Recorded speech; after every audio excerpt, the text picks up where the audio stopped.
بسم الله الرحمن الرحيم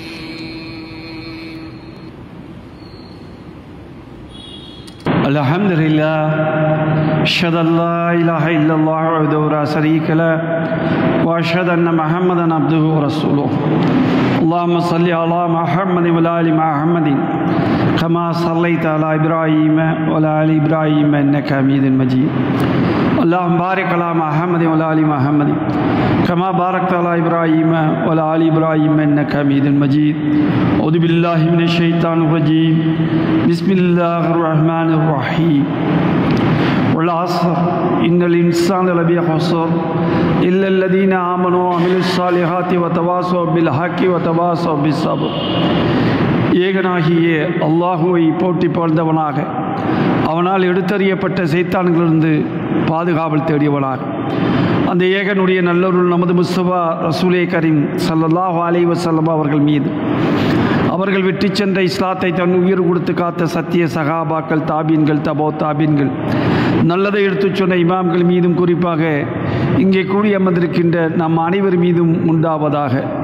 அன்புக்கினிய சகோதர சகோதரிகளே, அல்லாஹுடைய மாபெரும் பேரருளால் நாங்கை முடித்தவர்களாக 5வது நோம்பினுடைய தொடக்கத்திலே நாம் எல்லாம் அமர்ந்திருக்கிறோம்.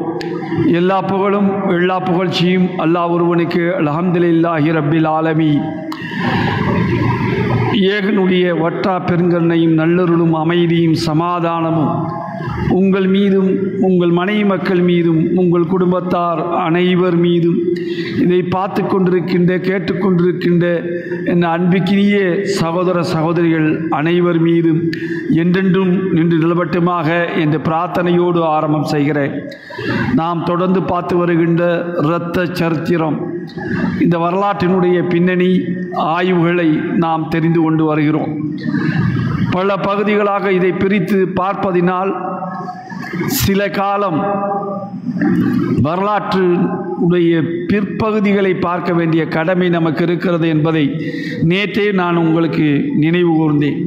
இப்போது அதைத்தான் நேற்று பார்க்கின்ற போது அந்த வரலாற்றினுடைய சில நூல்கள், சில பிற்பகுதிகள், அந்த பிற்பகுதியில் நிகழ்ந்த ஒவ்வொன்றை நாம் பார்க்கின்ற போது அந்த சரித்திர ரீதியாக பூகோள ரீதியாக நிகழ்த்தப்படுகின்றதை எல்லாம் நாம் பார்த்தோம். இப்போது காசாவுக்கு மேலும் ஒரு நிவாரண கப்பல் சென்றடைந்திருக்கிறது. LBUCK அறக்கட்டளை மூலியம் என்பதுதான் மிக முக்கியமாக இருக்கிறது. பாதுகாவலுக்கு செல்லக்கூடியவர்கள் எந்த ஹூதிகளை இவர்கள் சொல்கிறார்களோ அந்த ஹூதிகள் தான் அந்த கப்பலுக்கு. மேலும் கெட்டு போகாத எல்லா வகையான இறைச்சிகளும் அங்கே பதப்படுத்தப்பட்ட நிலையிலே மிகப்பெரிய அளவிலே அல்லாஹ் தஆலா அந்த மக்களுக்கு செய்திருக்கக்கூடிய கிருபை என்று நான் சொல்ல வேண்டும். ஏனென்றால் கொண்டிருக்கிறார், அல்லாஹ் பாதுகாக்கிறான். இவ்வளவு நிலையிலும் கூட அந்த ஈமான் நிலை தடுமாறாமல் இருக்கிறது. நமக்கு ஒருவேளை உணவு இல்லைன்னா நம்ம தடுமாறிடுறோம். சகரு வேக வேகமாக அந்த சாப்பிட ஆரம்பித்தோம் என்றால் அது 3 தடவை 4 தடவை, சாதாரணமாக 2 தடவை கூட சாப்பிட மாட்டான். ஆனால் அன்றைக்கு பார்த்தீங்கன்னா 4 தடவை சாப்பிடுவான். அவர்களிடம், அதாவது ஹூதிகள், ஏமன் கிளர்ச்சியாளர்களிடம் ஹைபர்ஜோனிக் ஏவுகணைகள் இருக்கிறதாம். உக்ரைனுடைய செலன்ஸ்கியினுடைய பைத்தியகாரத்தனமான முட்டாள்தனமான அறிவுகட்டத்தனமான நடவடிக்கை இதையெல்லாம் இழந்து கொண்டு இருக்கிறார்கள் என்று நாம் சொல்ல வேண்டும். இதற்கு அப்புறம் மிக முக்கியமான ஒரு பிரச்சனையை நோக்கி நாம் பார்த்துருவோம். பாலஸ்தீனத்தினுடைய ஜாகிரபிக்கல் பவுண்ட்ரி எல்லாம் நம்ம பார்த்தோம். ஆனால் அதில் மிக முக்கியமான சில பவுண்ட்ரி இருக்குது. அதில் பாலஸ்தீனத்தினுடைய வடக்கில் பார்த்திங்கன்னா சிரியா, கிழக்கில் பார்த்திங்கன்னா இந்த ஜோர்டானமேனியா, அதே போல் தெற்கில் பார்த்திங்கன்னா ஹாட்ஸ் ஜாஸ், எகிப்து முதலிய மேற்கு மத்திய தரைக்கடல் பகுதியில் பார்த்திங்கன்னா ஐரோப்பியா. இந்த ஐரோப்பியாவினுடைய யுத்த முடிவுக்கு பின்னர் தான் இந்த எல்லைகள் எல்லாம் நிர்ணயிக்கப்படுகிறது. முதலாம் போர், முதலாம் உலகப் போர் நடந்து முடிந்த போது பிரகாரம் அங்கே எவ்வளவு பேர் வாழ்ந்து கொண்டிருக்கிறார்கள் என்றால் அரபியர்கள் மட்டுமே, இது 2 பேரும் சேர்ந்து, மூவரும் சேர்ந்து, 2 பேர்கள் இல்லை, மூவர், யூதர்கள், கிறிஸ்தவர்கள், அரபியர்கள். பாருங்களேன், யோசனை பண்ணி பாருங்க, இத்தனை லட்சம் பேர் தான் வாழ்கிறான். அவனுக்கு இடையில அவ்வளவு அந்த ஆதிக்க வெறி, நாங்கள் தான் பெரியவர்கள் என்ற மமதை. இதில் யூதர்களை நீங்கள் பார்த்தீங்கன்னா ஜியோனிஸ்ட் என்று சொல்லக்கூடியவர்கள், அதாவது யூத பயங்கரவாதிகள், அப்படி சொன்னால் தான் விளங்கும். அந்த பயங்கரவாதிகள் மட்டுமே அந்த யூதர்களில் 25% பேர் இருக்கான். 100 பேர் இருந்தால் அதில் 25 பேர் யூத பயங்கரவாதிகள். எப்படி இங்கே இருக்கிறான் இல்லையா, இந்துத்துவவாதின்னு சொல்லப்படுறான் இல்லையா, இங்கேயாவது மைக்ரோ பாயிண்டில் இருக்கிறான். அந்த வெறியினுடைய அளவு கூடிக்கொண்டே செல்கிறார். அவர்களுடைய வெறியாட்டத்தை ஒரு கட்டுக்குள் கொண்டு வர முடியவில்லை. இதில் இவங்களை என்னடா இவனுக்கு அவன் எப்படி உணவுகள் எப்படி தயாரிக்கிறான், எப்படா சாப்பிட்றான் அப்படின்னா, விவசாயத்தில் யூதர்கள் மிகைத்தவர்கள். அரபு தேசத்தில் அது தண்ணீரே, இருக்கிற தண்ணீரை வைத்து விவசாயம் செய்ய முடியுமா என்றால், அதனால தான் சொட்டு நீர் பாசன முறையை கொண்டு வந்தான் அவன். அந்த சொட்டு நீர் பாசனம் மூலியமாக விவசாயத்தை அவர்கள் பெருக்கினார்கள். அதில் பெருக்கிறப்பையும் உள்ளுக்குள்ளேயே குழப்பம் அதிகம். அவனுங்களும் ஒற்றுமையான ஒன்றும் இல்லை. 6 அரசியல் ஆதிக்கவாதிகளாக இருந்தார்கள். 6 அரசியல் கட்சிகள் தனித்தனி கட்சியாக இருந்தான். 6 கட்சியாக இருந்து 6 கட்சி 6 விதமாக இருந்தான். அவனுக்குள்ளேயே அடிச்சுக்கிடுவாங்க. இங்கேயும் நம்ம பார்க்கத்தான் போகிறோம். இன்னும் கொஞ்ச நாள் இருக்கிறது, இங்கேயும் பார்க்கத்தான் போகிறோம். முன்னாடி நமக்கு என்னமோ காட்டப்படுகிறது, நாங்களெல்லாம் ஒற்றுமையாக இருக்கிறோம், பாருங்கள் நாங்கள் வீழ்த்தி விடுவோம், எங்களெல்லாம் இந்துக்கள், இந்து ஓட்டுக்கள் எல்லாம் எங்களுக்குரியது என்றெல்லாம் இப்போது மோடி சாப் அறைகோல் விடுத்து பேசி கொண்டிருக்கிறார் அல்லவா.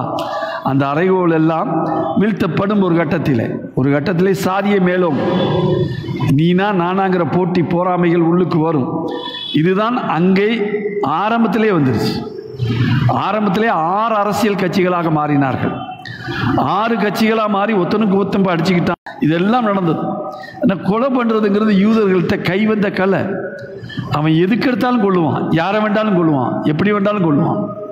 கேட்கறதுக்கு நாதி கிடையாது. இன்றைக்கு வரைக்கும் முடியல பாருங்க. இன்றைக்கு ஜோ பைடன் கெஞ்சுகின்ற அளவுக்கு தான் நெதன்யாகு இருக்கிறான். நெதன்யாகு ஒரு சாதாரண ஒரு சின்ன பிரதேசத்தினுடைய பிரதமர். அவனை அடக்க முடியாத அளவுக்கு தான் வல்லரசனுடைய ஜோ பைடன் இருக்கிறான் என்றால், அப்போ எவ்வளவு திமிர்த்தனம் இருக்கும் அவனுக்கு, எவ்வளோ அநியாயம் இருக்கும், எவ்வளவு அதற்கு உள்வாங்கக்கூடிய தன்மைகள் இருக்கும் உங்கள்கிட்ட. யோசனை பண்ணி பாருங்க. அப்போ இது அவர்கள் பிறவிக்கணும்.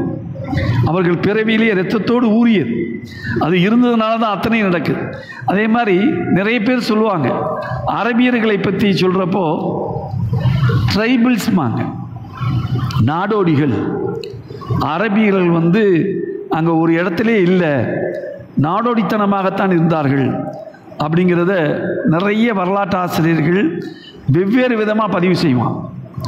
ஆனால் இவர் பதிவு செய்கிறாரு, ஆய்வு செய்து பதிவு செய்கிறார், மிக தெளிவாக ஒரு பதிவை ஏற்படுத்துகிறார். அவர்களுக்கு நாகரிகமான, அதிலும் குறிப்பாக எகிப்திய நாகரிகம் கொண்டவர்களாக, எகிப்திய வல்லரசு நாகரிகம் கொண்டவர்களாக, நாகரிகத்தினுடைய உச்சி கட்டிலே அன்றைக்கு எகிப்து இருந்துச்சு. அந்த உச்சி கட்டிலே இருக்கின்ற அளவுக்கு நாகரிகத்தினுடைய உச்சியில் இருந்தார்கள் இந்த அரபியர்கள். அதனால் அவனை யாரால் நாடோடின்னு சொன்னீங்கன்னா அது பைத்தியகாரத்தனம். அதே போல இந்த உலகளாவிய அறிவும் அவர்களுக்கு அதிகமாக இருந்தது, பக்கத்து நாடை பற்றி. அதனால்தான் பாரசீகத்தை முழுமையாக அவர்கள் கட்டுக்குள் கொண்டு வந்தார்கள்.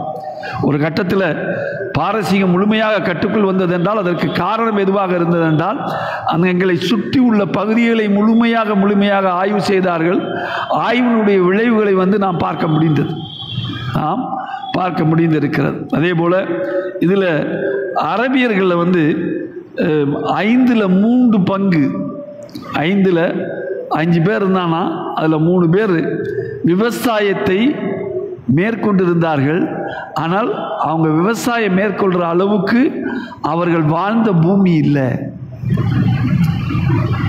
மத்திய தரைக்கடல் பூமி இல்லை. அந்த பூமியிலிருந்து விவசாயம் பண்ணக்கூடிய அளவில் இல்லை. அப்படி பண்ணுறதா இருந்தால் ரொம்ப பெரிய கஷ்டப்பட்டு பண்ணாங்க. அதனால தான் மலை சார்ந்து இவர்கள் இருந்தார். பெரும்பாலும் இன்னைக்கு கூட பார்த்தீங்கன்னா காசாவை சற்று உற்று நோக்கினீர்கள் என்றால், அதாவது மேற்கு கரையை நீங்கள் உற்று நோக்கினீர்கள் என்றால், அது முழுக்க முழுக்க மலை சார்ந்த பகுதி.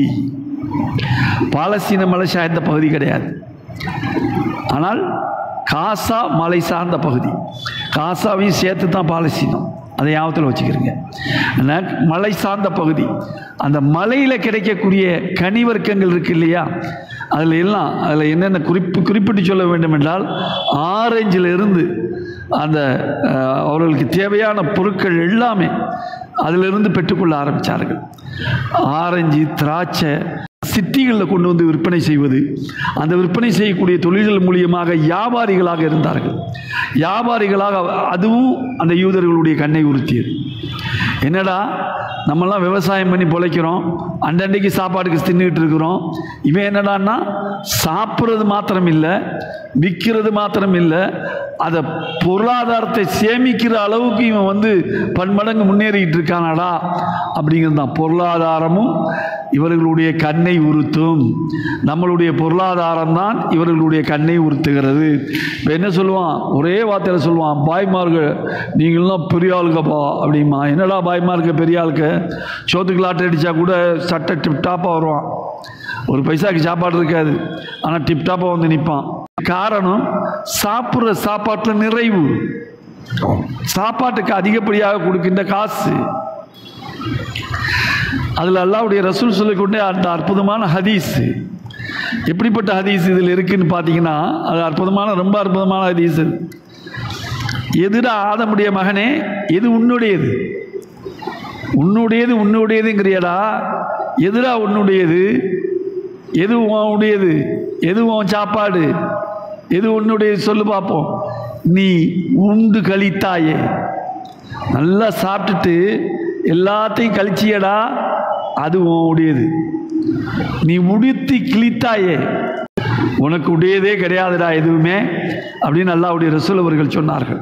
அது உண்மையிலே இந்த சமுதாயத்தை பொறுத்த மாத்திரத்தில் நல்லா சாப்பிடுவாங்க, நல்லா ட்ரெஸ் போடுவாங்க. அல்ஹம்துலில்லாஹ், நாளைக்கு உள்ளது நாளைக்கு அல்லாஹ் தருவான், நாளைக்கு அல்லாஹ் பார்த்துக்கிடுவான். சேமிப்புங்கிறது நம்ம சமுதாயத்தில் ரொம்ப கம்மி. ரொம்ப சொற்பவாதிகள் தான் சேமிக்கிறாங்க. ஆனால் எல்லாம் வியாபாரியாக இருக்கான், குடுக்கல் வாங்கல பெரிய ஆளாக இருக்கான், வியாபாரத்தில் வந்து விற்பனர்களாக இருக்கிறான், வியாபாரத்தில் அல்லாஹ் தஆலா பரக்கத் செய்கிறான். அதுக்கு காரணம் முஹம்மது நபி ஸல்லல்லாஹு அலைஹி வஸல்லம் அவர்கள். யார் அவங்க? வியாபாரி. வியாபாரிய சமுதாயம், மிகப்பெரிய வியாபாரி. அவங்க மிகப்பெரிய வியாபாரியாக இருந்ததுனால தான் எல்லாத்தையும் சாதிக்க முடியுது இருக்கும்.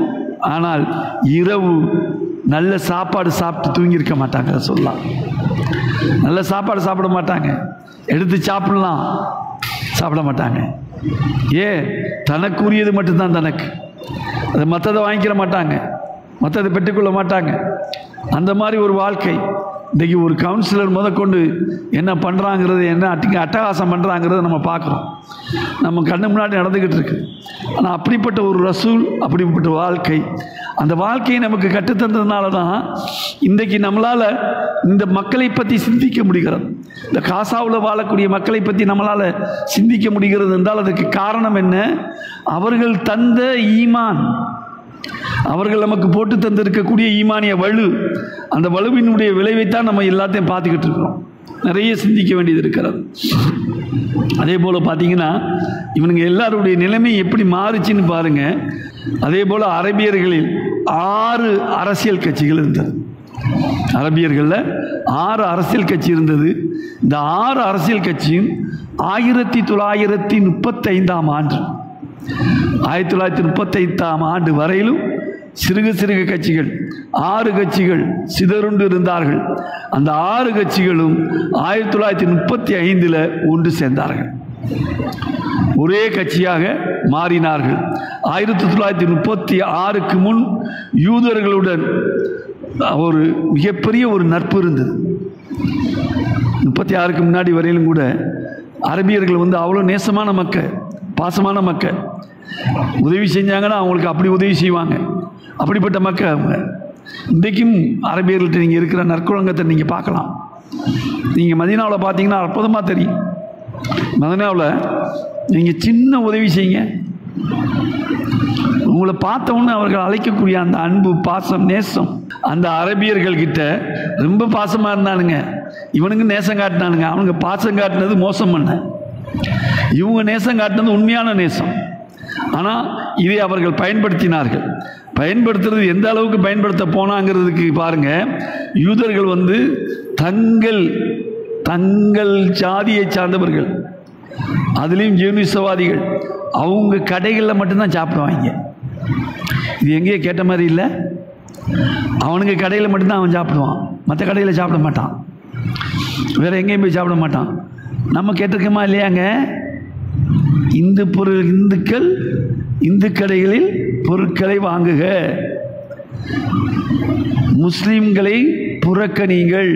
வந்துச்சா இல்லையா? இதை வர வச்சாங்களா இல்லையா? எத்தனையோ வகையான மத அனுஷ்டானங்கள் நடந்தது, கோவில் திருவிழாக்கள் நடந்தது.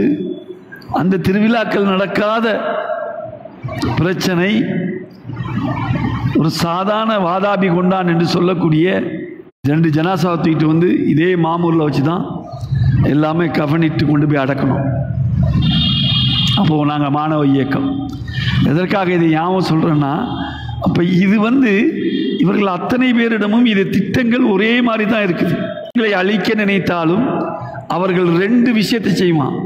ஒன்று உயிருக்கு அச்சுறுத்தல், மற்றொன்று பொருளாதார வீழ்ச்சி. பொருளாதாரத்தை கையில் அடிப்பான், பொருளாதாரத்தை வீழ்த்த பார்ப்பான், பொருளாதார ரீதியாக நம்மளை பின்னுக்கு தள்ளுவான். பொருளாதார ரீதியாக பின்னுக்கு தள்ளப்பட்டோமே ஞாபகம் இருக்கு இல்லையா? 1998 ஞாபகம் இருக்கா? 97 ஞாபகம் இருக்கா? 97 செல்வராஜ் என்று ஒரு கான்ஸ்டபிள் கொல்லப்பட்டது காரணம் காட்டி இந்த ஞாபகத்தில் வரணும். இதுவும் கலைஞருடைய ஆட்சி, மறக்கவே முடியாதுங்க.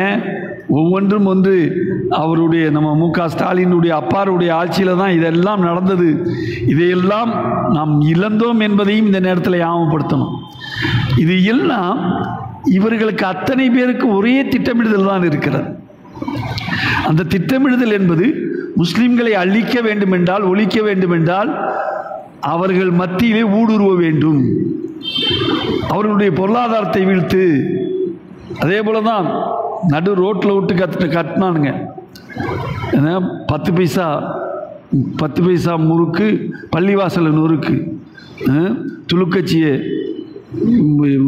இந்த தாலியை வெட்டு, துளுக்கச்சியை கட்டு அப்படிங்கிற மாதிரிலாம் வந்து வசனங்கள்லாம் பேசி எவ்வளோ பெரிய அசிங்கங்களை ஏற்படுத்தினார்கள். இதெல்லாம் இவர்கள் திட்டமிடுவார்கள். இதைத்தான் திட்டமிட்டான். யூதர்கள் அவங்க ஹோட்டலில் மட்டும்தான் சாப்பிடுவான், சிகரெட் முதற்கொண்டு அவங்க கடைகளில் தான் வாங்கி குடிப்பான், தீப்பெட்டி முதற்கொண்டு அங்கே தான் வாங்குவான். எந்தளவுக்கு இருக்காம பாருங்க. அது கூட வந்து மற்ற முஸ்லீம் கடைகள்லையோ முஸ்லீம் இதிலேயோ வாங்கக்கூடாது, வாங்க மாட்டாங்க. ஆனால் முஸ்லீம்கள் அப்படி இல்லை. இவங்க வந்து மற்ற சாமான்களை வந்து இவங்க விற்பனை செய்வாங்க இல்லையா? அந்த சாமானை வாங்கக்கூடாதுங்கிறதுக்காக தானே இவங்க பண்ணுறான். இவன் கஷ்டப்பட்டு போய் கிறிஸ்துவர்கள் மத்தியில் போய் சாமானை வைப்பான். இந்த அரபியர்கள் கிறிஸ்தவர்கள் மத்தியில் போய் ஜாமானை வைப்பாங்க. ஜாமானை விற்று அதனால் கிடைக்கின்ற சொற்ப ஆதாயத்தை வைத்து தங்களுடைய வாழ்க்கையை நடத்தினார்கள். அடுத்து பார்த்தீங்கன்னா ஸ்கூல்ஸ், அடுத்து கையை வச்சு தான் அதில் ஸ்கூல்ஸில் தான். ஸ்கூல்ஸ் பொறுத்த மாத்திரத்தில் எந்த ஸ்கூலுமே முஸ்லீம் ஸ்கூல் வேறு, யூத ஸ்கூல் வேறு. ஸ்கூலுக்கள் தனித்தனிங்க. இங்கே இருக்குதா இல்லையா? இருக்குதா? சாகா இருக்கா, பாகா இருக்கா? எல்லாம் பயிற்சி வைக்கப்படுகிறதா? சின்ன வயசுலேயே அவர்களுக்கு பயிற்சி கொடுக்கப்படுகிறதா? அந்த பயிற்சி திட்டமிட்டு கொடுக்கப்படுகிறதா? அந்த பயிற்சிக்கு பின்னணியில் என்ன இருக்குது? இது அத்தனையும் இருக்கு. அவர்களும் அதே தான், ஸ்கூல்ஸில் தான் கை வைக்கிறான். ஸ்கூல் தனித்தனி ஸ்கூல்ஸ். உன் ஸ்கூலில் என் பையன் வரமாட்டான், உன் ஸ்கூலில் எங்கள் ஸ்கூலுக்கு உன் பையன் வரக்கூடாது, சேர்த்துக்கிற மாட்டோம். இது ரெண்டு பக்கமும் போயிட்டு வரக்கூடிய கிறிஸ்தவர்கள் மட்டும்தான். கிறிஸ்தவர்கள் அங்கிட்டும் போவாங்க, இங்கிட்டும் வந்துக்கிடுவாங்க, போயிட்டு வருவார்கள். இதில் இவர்களுக்கு கிடைக்கக்கூடிய இந்த சொற்பத்தனமான விஷயங்கள் இருக்கிறதே, ஆதாயங்கள் இருக்கிறதே, அதுவும் கண்ணை ஊர்த்தியது. மரணக்கடல், ஏற்கனவே நான் சொன்னேன், சாஸ், அதாவது டெட்சி என்பார்கள், மரணக்கடல். அந்த டெட்சி என்பது அதில் கிடைக்கின்ற ஒரு கனிம வளம் ஒன்று கிடைக்கிறது. அதை எடுத்து டிஸ்டில் பண்ணி அதை இவர்கள் அதை உலர்த்தி அதை விற்பனை செய்வார்கள். அதுவும் இவர்களை உறுத்தியது. டெட்சி பக்கம் போக விடாமல் ஆக்கிறதுக்காக அங்கே ஒரு பேரிகாட் போட்டான். இன்றைக்கு மாத்திரம் இல்லைமா, இன்னும் வரக்கூடிய நாட்கள்லாம் அப்படித்தான் ஆக்க பார்க்குறானுங்க.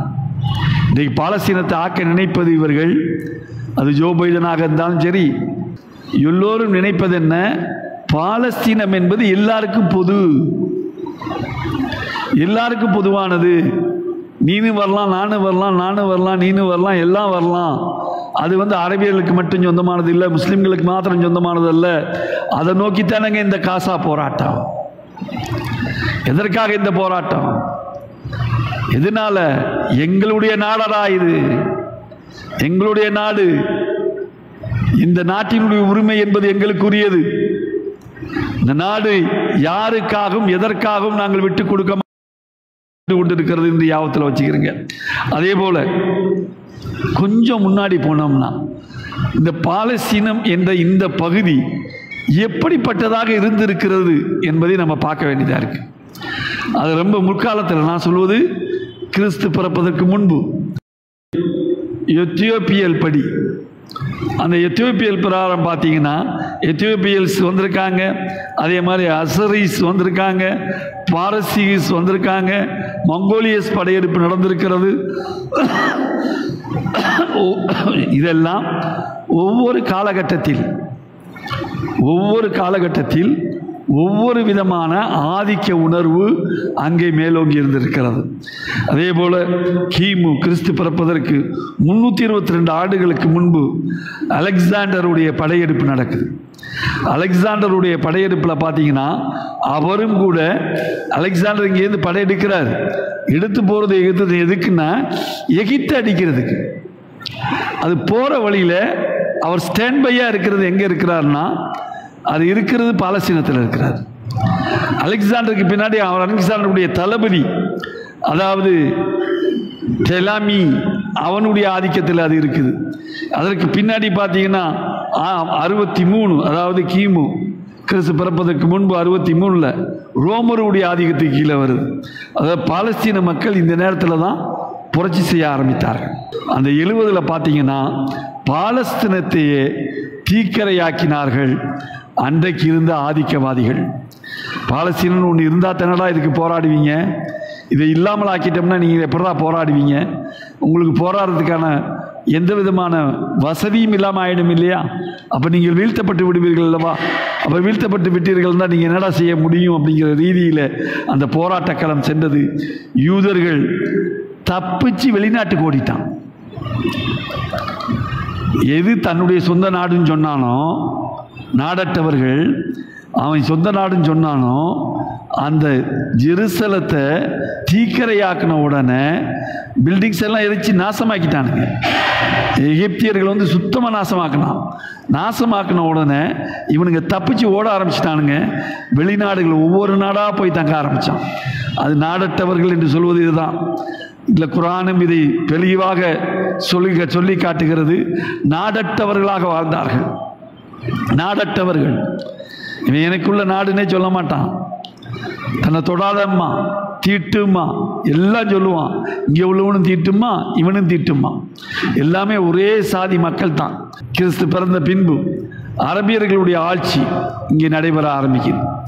அப்புறம் வந்தீங்கன்னா கிபி 11, 12 நூற்றாண்டுகளிலும் இது அந்த ஆட்சி கிபியில் நடக்க ஆரம்பிச்சிருச்சு. அது இந்த புனித பூமி என்பதில் மிக முக்கியமான ஒரு இடத்துக்கு நம்ம நிற்க வேண்டியது இருக்கு. அந்த இடம்தான்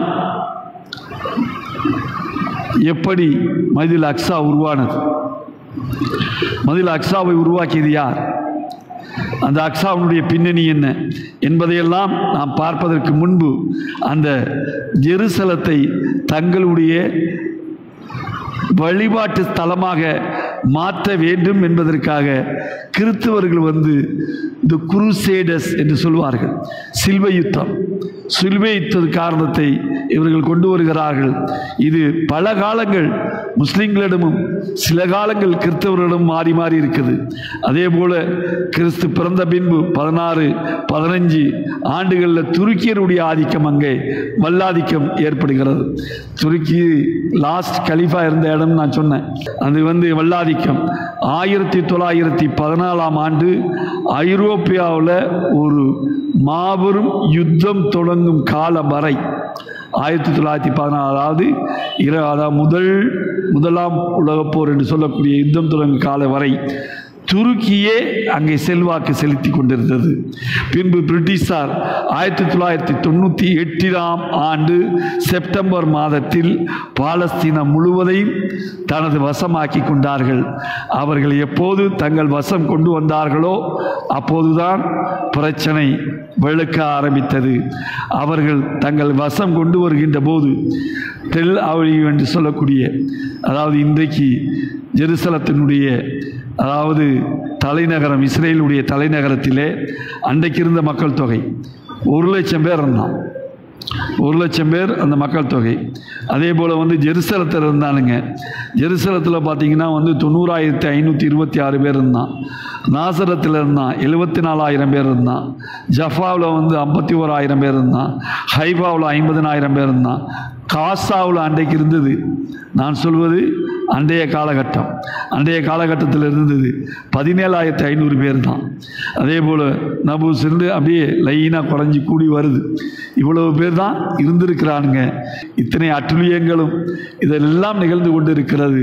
இன்ஷா அல்லாஹ் நாளைக்கு நாம் பார்க்க இருப்பது முழுக்க சுலைமான் நபி அவர்களிடம் செல்ல இருக்கிறோம்.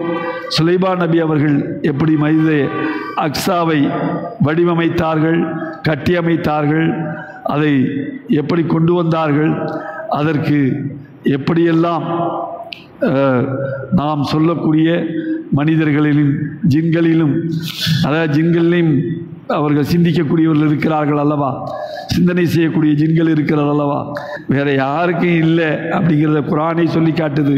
குரானுடைய பல இடங்களில் இதுக்கு நமக்கு நிறைய விரிவாக்கங்கள் கிடைக்கிறது. விரிவாக நிறைய நம்ம பார்க்க வேண்டிய கட்டாயத்தில் நம்ம இருக்கிறோம். நம்ம விரிவாக பார்த்தாகும். பார்க்காம இருந்தால் இந்த சரித்திரத்தில் எதுவுமே நம்மளால் புரியாமல் போய்விடும். அதை எல்லாத்தையும் இன்ஷா அல்லாஹ் நாளை காலகட்டத்தில் பார்ப்போம். மீண்டும் சொல்கிறேன், அந்த பாலஸ்தீன மக்களுக்காக உங்களுடைய துவாக்களை அதிகப்படுத்துங்க. ஒவ்வொரு வக்திலையும் உங்களுடைய துவாக்களை சேர்த்துக்கிறங்க. தஹஜ்ஜத்தில் சேர்த்துக்கிறங்க. ஒவ்வொரு சஹருடைய வக்திலையும் சேர்த்துக்கிறங்க. அவங்களுக்காக பிரத்யேகமாக துவா செய்யுங்க. அல்லாஹ் தஆலா மாபெரும் வெற்றியை கொடுக்க வேண்டும். அந்த மக்களுக்கு மிகப்பெரிய உன்னதமான இடம் கிடைக்க வேண்டும் என்பதற்காக நம்ம துவா செய்யுங்க. அதே போல் நம்மளுடைய கம்பம் மாவட்டத்தினுடைய நிர்வாகி முர்ஷி அவர்களுடைய மகனார் மிகப்பெரிய ஆக்சிடென்ட்டில் அல்லாஹ்வுடைய மாபெரும் கிருபை, அதாவது தலை தப்பியது என்பார்கள், தப்பித்திருக்கிறார். இருந்தாலும் உடலிலே வெள்ளத்தை அடிபட்டு இருக்கிறது. பரிபூர்ண குணமடைய வேண்டும் என்பதற்காக துவா செய்யுங்க. அதே போல் நம்மளுடைய ஆலிமா அவர்கள், சகோதரி சபியா அவர்கள் பரிபூர்ணமாக குணமடைய வேண்டும் துவா செய்யுங்க. அதே போல் இங்கே இருக்கின்ற நம்முடைய தூத்துக்குடி மாவட்ட தலைவர் அலி அவர்கள் நல்லபடியாக குணமடைந்து வர வேண்டும் என்று துவா செய்யுங்க. யாரெல்லாம் நோய்வாய்ப்பட்டிருக்கிறார்களோ அத்தனை பேரும் பரிபூர்ண குணம் கிடைக்க வேண்டும் என்பதை துவா செய்த வண்ணம் விடைபெறுவதற்கு முன்பு நாளை மாலை சரியாக 4 மணி அளவிலே மிகப்பெரிய கண்டன ஆர்ப்பாட்டம் நடைபெற இருக்கிறது. சிஏக்கு எதிராக அந்த கண்டன ஆர்ப்பாட்டத்தை இந்திய தௌஹீத் ஜமாத்தினுடைய காஞ்சி மாவட்டம் முன்னெடுத்து செல்கிறது. அதிலே தாமு அன்பரசனிலிருந்து, திருமுருகன் காந்தியிலிருந்து, நம்ம செய்யதலியிலிருந்து, ஜாக்கிர் ஹுசைனிலிருந்து மாநில செயலாளர்கள் எல்லோரும் கலந்து கொண்டு பேசுகிறார்கள். என்னால் கலந்து கொண்டு பேச முடியாத சூழல் இருப்பதினால் என்னால் கலந்து கொள்ள முடியவில்லை என்பதையும் இதன் மூலியமாக தெரியப்படுத்தி கொண்டு அந்த போராட்டம் மிகப்பெரிய அளவில் வெற்றி பெற வேண்டும் என்பதை பிரார்த்தனை செய்த வண்ணம் உங்கள் மத்தியிலிருந்து விடைபெற்றுக் கொள்கிறோம். அஸ்ஸலாமு அலைக்கும் வ ரஹ்மத்துல்லாஹி வ பரகாத்துஹு.